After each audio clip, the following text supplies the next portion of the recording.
देखो, सबसे इम्पोर्टेंट बात है कि अगर आपने कोई भी कॉम्पिटिटिव एग्जाम देते हो, उसका important part, you know the rule 80-20, ये 80-20 रूल इसमें भी काम करता है कि 80% सिलेबस से 20% क्वेश्चन आता है और 20% सिलेबस से 80% क्वेश्चन आता है। हम जो कुछ भी पढ़ते हैं, दुनिया में जो कुछ भी करता है, ये आपका 80-20 रूल से ही चलता है। मतलब तुमने देखा कि जैसे syllabus is very huge, mechanical का सिलेबस कम है क्या, और आपने बोला मैंने 100% जो सिलेबस है उसमें पूरा मैं फोकस करूंगा और पूरा प्रिपरेशन करूंगा, तो वो नहीं हो सकता, उतना नहीं कर सकते। तो क्या है, ये जो 20% सिलेबस है जिसमें मैक्सिमम क्वेश्चन आता है, पहले आपको उसमें मास्टर बनना पड़ेगा, उसके बाद आता है बाकी पार्ट जिसमें थोड़ा सा कम प्रायोरिटी दिया जाता है। तो अगर आपने बोला नहीं मैं सारे में सेम प्रायोरिटी दे दूंगा, तो सारे में सेम प्रायोरिटी देने से बहुत दिक्कत होता है, सारे में सेम प्रायोरिटी आप नहीं दे सकते। तो मेन हमारा फोकस इसमें रहता है कि 7 मंथ में अगर आपको करना है, क्योंकि 1 ईयर भी ये सफिशिएंट नहीं है, 2 ईयर भी सफिशिएंट नहीं है, और 6 मंथ में भी मेरे साथ जो पिछले साल का कुछ स्टूडेंट हैं, जैसे अदिति है, वो है, बाकी भी सारे स्टूडेंट जो किया था, 6 मंथ में भी इन लोगों ने 80 मार्क्स लेके आ गए थे। तो ये ऐसा नहीं कि 6 मंथ बैठे हुए थे तब आया था, मेन बात हो रहा है कि 6 मंथ 7 मंथ में करने के लिए आपको बहुत ही ज़्यादा एफर्ट डालना पड़ेगा। आप बोला सर हमने तो पहले से कुछ पढ़ के रखा है, तो आपको कम एफर्ट से हो जाएगा। मतलब ऐसा है कि एकदम जीरो से आप नहीं शुरू करोगे ना। जो गेट एग्जाम देने जा रहा है वो ऑलरेडी 3rd ईयर पार कर चुका है, ऑलरेडी 4th ईयर में है, ऑलरेडी कभी कोई बच्चे पास आउट हो चुका है, तो क्या तुमने जिंदगी में कुछ भी नहीं पढ़ा था? ऐसा तो नहीं होगा। तो इसके कारण आपको पहले फोकस स्टडी करना है। तो सबसे पहले होता है कि strategy, GATE is highly competitive exam. ये जो इतना कॉम्पिटिटिव एग्जाम था तो तोप है कि उसके कारण अगर आपने गेट का डर से डर गए तो आप डरा हुआ ही रह जाएंगे। बट जो बच्चे ढंग से आपका बैलेंस किया, मतलब सिलेबस को बैलेंस किया, उसमें आपका एप्टीट्यूड और मैथमेटिक्स को ठीक से इंक्लूड किया, तो उस बच्चे के लिए पढ़ना ऐसे मुश्किल नहीं होता है। ठीक है, तो सबसे पहला काम होगा प्रायोरिटाइज द सब्जेक्ट। जब सबसे पहले prioritise the subject, cover the syllabus and daily routine and ये सारे मैं अभी एक एक करके बताता हूं कि पहले हम बात करेंगे प्रायोरिटाइज द सब्जेक्ट। क्योंकि आपके पास किताब, बुक, जैसे कोचिंग हम क्यों कराता है, कोचिंग कराने का ऑब्जेक्टिव ये होता है कि आपके पास कम से कम टाइम में होना चाहिए। तो मैकेनिकल इंजीनियरिंग का 2026 के लिए जो सबसे इंपॉर्टेंट सब्जेक्ट है वो है प्रोडक्शन, वो है एप्टीट्यूड, वो है मैथमेटिक्स, वो है टोम जो देख रहा है 5 स्टार लगाया गया, वो है फ्लूइड मैकेनिक्स एंड सोम। ये जो 5 स्टार वाला सब्जेक्ट है ज़्यादा फोकस से करना है और इस सब्जेक्ट को बार बार पढ़ना है, बार बार रिविजन करना है। Industrial, thermodynamics, heat transfer, machine design, engineering mechanics, ये आपका 3 स्टार सब्जेक्ट है, इसमें थोड़ा सा कम प्रायोरिटी दिया जा सकता है। आरएसी, पावर प्लांट आईसी सबसे लिस्ट प्रायोरिटी है, मेटेरियल सबसे लिस्ट प्रायोरिटी है। ये जो 4 सब्जेक्ट देखो, 15 सब्जेक्ट का हमारा 11 सब्जेक्ट है जिसमें हमें ज़्यादा फोकस करना है और 4 सब्जेक्ट है जिसको कम से कम फोकस करना है। अब कुछ बच्चे बोल रहे हैं नहीं मैं इसमें फोकस करके अपना टाइम बर्बाद कर दूंगा, फिर इसमें कम टाइम दूंगा, तो फिर आपका प्रिपरेशन खत्म हो गया वहीं पे। तो क्या होगा कि प्रिपरेशन जो है आपको सब्जेक्ट का जो प्रायोरिटी है उसके हिसाब से करना चाहिए। एंड उसके बाद आता है सबसे बड़ा जो रोल है कि सब्जेक्ट कॉम्बिनेशन। क्योंकि मैकेनिकल इंजीनियरिंग में आप देखोगे 3 टाइप का चीज होता है, एक प्रोडक्शन इंडस्ट्रियल होता है मेटेरियल साइंस, एक डिजाइन वाला पार्ट होता है engineering mechanics, SOM MD and TOM, and thermo में आता है आपका थर्मोफ्लूइड, उसमें आता है thermodynamics, fluid mechanics, HMT, RAC, IC, power plant. आपने मैथ एप्टी का अलग पार्ट है। तो मतलब इस 4 पार्टी है, 4 टाइप का हमारा टॉपिक है और इस 4 पार्ट में आपको क्या करना है, सब्जेक्ट को डिवाइड करना है। ठीक है, आप बोला सर मैंने 1 2 3 पढ़ूंगा, ऐसे नहीं है। आप बोला 1 2 पढ़ूंगा, 2 का 2 पढ़ूंगा, 1 3 पढ़ूंगा, 3 का 2 पढ़ूंगा, ये पॉसिबल है, लेकिन आपको सीक्वेंस से फॉलो करना चाहिए। जैसे आपने सब्जेक्ट भी देखेंगे कि इंजीनियरिंग मैकेनिक्स, उसके बाद सोम है, उसके बाद एमडी है, उसके बाद टोम है, इस तरह से करना चाहिए सो दैट आपको पढ़ने में कोई दिक्कत ना। जैसे सबसे पहले आपका थर्मोफ्लूइड का थर्मोडायनामिक्स होगा, फिर फ्लूइड होगा, फिर एचएमटी होगा, फिर आरएसी होगा, आईसी होगा, पावर प्लांट होगा। इसमें अगर प्रोडक्शन होगा, इंडस्ट्रियल होगा, फिर आपका मेटेरियल साइंस होगा, इस तरह से मैथ होगा, एप्टी होगा। तो ये जो चीज़ है कि आपने एप्टी में का कोई दिक्कत नहीं, उसका कभी भी किया जा सकता है। इस तरह से आप सब्जेक्ट का कॉम्बिनेशन को यूज करें। 1 2 3 3 lecture in a day, 3 lecture in a day. अब होता है स्टडी मटेरियल कहाँ से मिलेगा। देखो, जो टाइम कम करना है, तो टाइम कम करने के लिए आपको क्या होना, दुनिया को, स्कैटर्ड दुनिया को आपको सीक्वेंस में चाहिए। इस धरती में जो कुछ भी स्कैटर्ड है उसको सीक्वेंस करा दिया है। और करा कैसे दिया ना, जैसे आपने टॉपिक लिस्ट सारे आपको मटेरियल है आपको डायरेक्ट मिलेगा, एंड इस मटेरियल में है क्या, पहले वो देख के आपका मतलब आप आश्चर्यचकित हो जाएंगे कि ये जो मटेरियल मैं दिखा रहा हूं इस मटेरियल में क्या है। तो यही दुनिया है, मतलब आपको पढ़ने के लिए एक ऐसा स्टडी मटेरियल मिलेगा, ऐसा स्टडी मटेरियल जैसे हमने बोला कास्टिंग का मटेरियल है। जब आपने कास्टिंग का मटेरियल डाउनलोड किया तो इसमें जैसे आपने बोला ऐसे खोलेंगे तो आपको जो मिलेगा उसमें देखो किस तरह से सीक्वेंस बनाया गया। जैसे आपने बोला कि मुझे इसमें पढ़ना है, देखो कुछ थ्योरी आपके सामने दिख रहा है और उसके बाद कुछ न्यूमेरिकल थ्योरिकल सारे दिखेगा, क्वेश्चंस भी दिखेगा। मतलब क्या होता है कि आपने जब पढ़ाई करेंगे, पहले आपने थ्योरी पढ़ा, थ्योरी पढ़ने के बाद आपको उस थ्योरी से आज तक जो क्वेश्चन है वो मिल जाएगा। पहले आपने थोड़ा थ्योरी पढ़ा, उसके बाद उस थ्योरी से आज तक धरती में कौन सा क्वेश्चन है मिल जाएगा। पहले थ्योरी पढ़ा, उसके बाद क्या क्या, चाहे वो गेट का हो, चाहे आईएएस का हो, चाहे इसरो का हो, चाहे डीआरडीए का हो, ये क्या किया गया, 50 डिफरेंट एग्जाम का क्वेश्चन को कॉम्बाइन किया गया। अब मुझे बताइए, क्या गेट का ओनली पीवाईक्यू गेट का मैकेनिकल का करके आपने गेट उखाड़ सकते हैं? लॉजिक से, दिमाग से, मतलब खुद को पूछ के देखिए कि आपने बोला मैंने सिर्फ गेट का मैकेनिकल का गेट का पीवाईक्यू करूंगा, तो उससे कुछ नहीं होगा। और वो भी क्या है, सीक्वेंस का माँ बाप नहीं है। जैसे आपका ये क्वेश्चन है 2017 का, अब ये क्वेश्चन आपने जब 17 पेपर करेंगे कहाँ आएगा किसको पता। आपने 1 महीना पहले कॉन्सेप्ट पढ़े थे, 1 महीना बाद एक क्वेश्चन मिला, पता ही नहीं, भूल ही गया सब कुछ। तो क्या होगा कि जो आपने अभी कॉन्सेप्ट पढ़ा उसी कॉन्सेप्ट से, चाहे पीआई का आया हो, चाहे मैकेनिकल का आया हो, एंड चाहे इसरो में आया हो, चाहे डीआरडीओ में आया हो, चाहे आपका इंजीनियरिंग सर्विस में आया हो, दुनिया भर का जो जो एग्जाम में, सिविल सर्विस में आया हो, इवन इफ हमारे पास बहुत सारे ऐसे इसरो का हो, जैसे आपका आईएएस का हो, सारे वेराइटीज का क्वेश्चन एक साथ मिल जाएगा।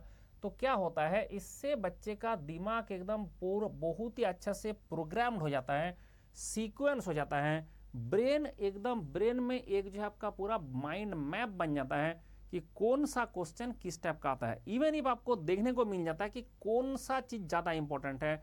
जैसे आपने देखा ये राइजर डिजाइन है, इसमें आपने आगे बड़ा दिखा कि भर भर के क्वेश्चन आ रहा है, क्वेश्चन का खत्म होने का नाम नहीं ले रहा है। चाहे ईस हो, गेट हो, पीआई हो, मैकेनिकल हो, सारे भर भर के क्वेश्चन आ रहा है। तो आपको समझ में आ जाएगा, अच्छा दिस इज द टॉपिक जिसमें ज्यादा फोकस करना है। अब समझ में आया, वो 20%, वो 20% कहाँ से मिलेगा कि 20% कहाँ पे 80% क्वेश्चन आता है। तो ये जैसे देखा, अच्छा ये वाला पार्ट है जो 80% का है, तो दिस इज द कॉन्सेप्ट जो 80% वाला कवर करता है।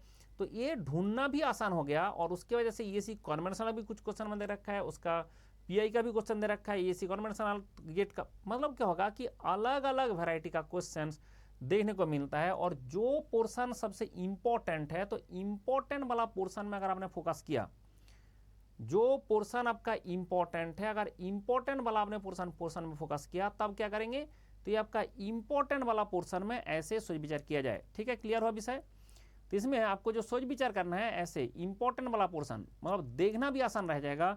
तो ऐसे मटेरियल आपको हम प्रोवाइड करते हैं, यानी क्लास में पढ़ाया जाता है। जो कुछ भी डाउट है आपको तुरंत वहाँ पे सॉल्व किया जाता है, और उसके बाद आपको एट ए टाइम सब कुछ मिलता है। कैसे ना, उसके लिए थोड़ा सा आपका प्रचार भी हमें जरूरी है। एक बार बताता हूँ क्या होगा।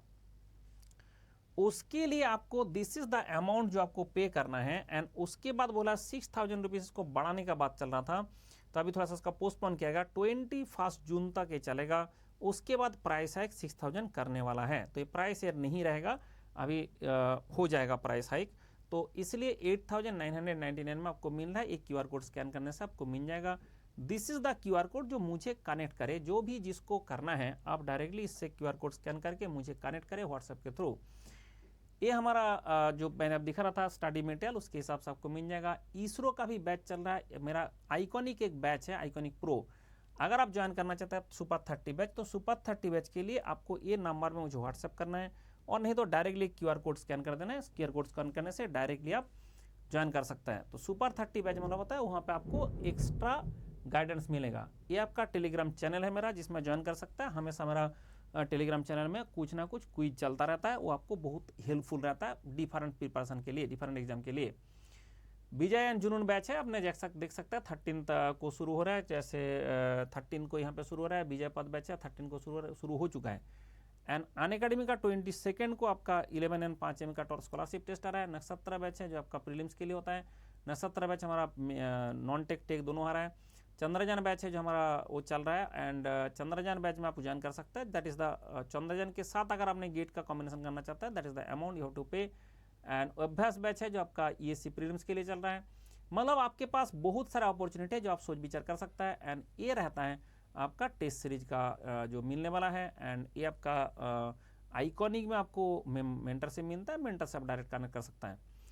तो मतलब मुद्दा बात आपके पास जो फाइनली आया है वो आता है कि भाई तुमको अगर ज्वाइन करना है तो मंडल से कनेक्ट करना है, तो आप डायरेक्टली इस QR कोड स्कैन करके आप ज्वाइन कर सकता है, और ये QR कोड स्कैन करके मुझे कांटेक्ट कर सकता है। ठीक है, आप उसके बाद जो करना है वो हम करा देंगे, पढ़ना है हम पढ़ा देंगे आपको। जो मटेरियल मैं दिखा रहा था, ऐसे एक सब्जेक्ट का नहीं, पूरा के पूरा, चाहे थार्मो हो चाहे सो, पूरा के पूरा मैकेनिकल इंजीनियरिंग का इस तरह से मटेरियल आपको प्रोवाइड किया जाता है, सो दैट कभी भी दिक्कत ना हो। अब आता है DPP टेस्ट। हम क्या कर रहा है कि जैसे ही आप पढ़ाई करते हैं तो आज ही मुझे टेस्ट देना है, जो टॉपिक मैंने पढ़ा था उसका टेस्ट देना है। उसके लिए यहाँ पे आपका 600 DPP टेस्ट बना है। तो मतलब दिन में आपको 2 के आसपास टेस्ट देना पड़ेगा, 2 से 3 टेस्ट भी दे सकता है। 3 लेक्चर पढ़ा, 3 टेस्ट दिया, ज़्यादा टाइम नहीं लगा। इसमें 10-15 क्वेश्चन करके बनाया जाता है। तो इसके चक्कर में यहाँ पे आपको DPP टेस्ट मिल रहा है। थ्योरी ऑफ मेटल कटिंग से शुरू करके आपका सारे का DPP टेस्ट ऐसे आपको मिल जाएगा। तो अपना DPP 600 टेस्ट है जो आपको देना है। ठीक है, DPP टेस्ट तो ये आपका एक सीक्वेंस में चीज़ बनाया गया, DPP टेस्ट भी बना दिया गया। तो that is also one advantage आपका दे देगा। अब आता है टेस्ट सीरीज। जैसे आपने DPP टेस्ट दे दिया, उसके बाद हमारा फुल लेंथ टेस्ट मेरे पास ऑलरेडी है। उसके बाद अनअकैडमी की तरफ से आपका टेस्ट सीरीज मिलेगा। Time frame is very very important, क्योंकि जब भी आप कुछ भी करते हैं तो टाइम आपको देख के चलना है कि हम कितना पढ़ रहा है और ख़त्म कर पाएंगे कि नहीं, और हमारा कैसे। कॉलेज के साथ अगर सबसे इंपॉर्टेंट है कि आपने मोस्ट इंपॉर्टेंट टॉपिक में फोकस करें, जॉब वाले भी मोस्ट इंपॉर्टेंट में फोकस करें। अब होता है आधार एग्जाम, क्योंकि कुछ बच्चे को लगता है कि हम गेट एग्जाम दिया और अगर गेट हमारा क्वालिफाई नहीं हुआ तो मेरा पढ़ाई तो बर्बाद हो गया। बट एक्चुअली अगर आपने देखोगे कि गेट एग्जाम एक छोटा सा एग्जाम है, उससे तो शुरुआत होता है, एंड उसके बाद आपके पास एग्जाम आता है ऐसे कितना 300 सरकारी एग्जाम है जहां पे आपको नौकरी मिलता है। एक एक स्टेट में अभी 8000 9000 करके वैकेंसी आ रहा है इंजीनियर का। एक एक स्टेट का, सेंट्रल का तो छोड़ दो, स्टेट का 8000 9000 का वैकेंसी आ रहा है। मतलब इस टाइम में जो भी मैकेनिकल पढ़े थे, अगर आपने सरकारी नौकरी नहीं ले पाया तो मतलब वो कभी नहीं ले पाएंगे। क्यों? क्योंकि इतना ज़्यादा नंबर ऑफ वैकेंसी और इतना ज़्यादा नंबर ऑफ ऑर्गेनाइजेशन जो रिक्रूट कर रहा है, ये पहली बार हो रहा है मेरा लाइफ में। मैंने जब से इस फील्ड में हूँ 20 साल हो गया, लेकिन इतना ज़्यादा वैकेंसी आते हुए मैंने नहीं देखा।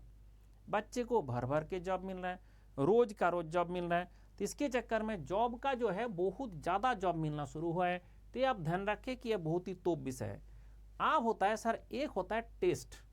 जब भी आपका टेस्ट होगा, टेस्ट देने के बाद आपको ऐसे एनालिसिस करना है कि क्या मेरा गलती था और उसमें क्या क्या किया जाए। सिर्फ टेस्ट देने से कुछ नहीं होगा, टेस्ट को देना जरूरी है। जो रिपीटर्स होता है, जो रिपीट करता है, उसका सबसे बड़ा दिक्कत होता है, उसको लगता है कि मुझे सब आता है। जैसे पढ़ने जाएंगे बोर हो जाएंगे, तो फिर उसका तरीका क्या है? तरीका होता है कि आपका DPP टेस्ट है, टेस्ट दे दो, टेस्ट में जो गलती होगा उसको पढ़ो। कैसे पढ़े ना, उसके लिए मैंने स्प्रेडशीट देकर रखा हूँ। आपका जैसे कोई भी चीज़ है, जैसे रिपीटर्स के लिए कि आपने बोला सर मुझे अगर पूरा एक साथ पढ़ने का जाता हूँ, रिवीजन करने जाता हूँ, बहुत बोर लगता है, बहुत बोर हो जाता हूँ, तो आपको क्या होगा, 600 मैंने DPP टेस्ट बना के रखा हूँ। आप एक टेस्ट दिया, टेस्ट में जो गलती हुआ, गलती होने के बाद देखा वो गलती मेरा सब्जेक्ट था मेरा वेल्डिंग, तो आपने यहाँ पे वेल्डिंग में क्लिक करेंगे, वेल्डिंग का क्लास में पहुँच जाएंगे। जैसे ही पहुँच जाएंगे आपको यहाँ पे दिख जाएगा। फिर आपने देखा कि कौन सा चीज़ का हमारा गलती हुआ है, तो आपको यहाँ पे सीक्वेंस में सारी चीज़ दिख जाएगा। जैसे आप पढ़ेंगे कौन सा चीज़ का मेरा गलती हुआ, बोला हमारा थर्मोआयनिक एमिशन का गलती हुआ है, तो ये लेक्चर जैसे ही खोलेंगे आपको डायरेक्टली वो दिख जाएगा। आप पढ़ने में दुखी खत्म हो गया, क्योंकि आपका जो चीज़ आता नहीं वही तो पढ़ रहे हो, और जो आता है वो तो रिवीजन हो गया, टेस्ट दिया क्वेश्चन करेक्शन हो गया, करेक्ट हो गया, मतलब क्या है, मतलब तुमको तो आता है, और आता है फिर आपने वो क्वेश्चन किया तो रिवीजन हो गया ना भाई। रिवीजन का ऐसे नहीं कि हमेशा किताब खोल के रिवीजन करना जरूरी है, नोट खोल के रिवीजन करना जरूरी है। रिवीजन का मतलब होता है जो चीज़ आपने पहले पढ़े थे उसको एक बार दिमाग में लाया दोबारा एंड उसको अप्लाई किया, तो उसके कारण क्या होगा कि रिवीजन का जो स्ट्रेटेजी रिपीटर्स जो रहता है इन लोगों के लिए बहुत अच्छा काम करता है, क्योंकि बोर हो जाता है बंदा, और बोर ना होके आप कैसे करें, इसमें बोर ना होके कैसे करें उसका जुगाड़ लगाया गया। जैसे मैं बताता हूं कि इसका रिवीजन कितना इंपॉर्टेंट है। अगर कोई बच्चे रिवीजन करने का सोचता है कि मैं रिवीजन क्यों करूं, मैं तो एक बार पढ़ चुका हूं, तो मैंने उसको बोलता हूं कि आप ना breakfast lunch dinner Sunday Monday Tuesday ऐसे करके जितना लास्ट 7 डेज में आपने क्या क्या खाए थे वो टेबल भरो। मैं गारंटी देता हूं इसका 2-3 से ज़्यादा सेल आप भर नहीं पाएंगे। तो आपने खाना खाए थे उतना स्वाद लेके खाए थे, उसके बाद भी आपने 2-3 से ज़्यादा हिस्से नहीं भर पा रहे हो, तो आपको क्या लगता है कि आपने जितना पढ़े थे एक बार वो सारे आपका याद रहेगा? अगर रिवीजन करेंगे तो याद रहेगा, रिवीजन नहीं किया इसलिए याद नहीं है। तो ये एक बहुत मतलब मेरा इफेक्टिव वे है कि आपको बताने का, समझाने का कि भाई जो कुछ आप पढ़ते हो उसको रिवीजन करना कितना इंपॉर्टेंट है।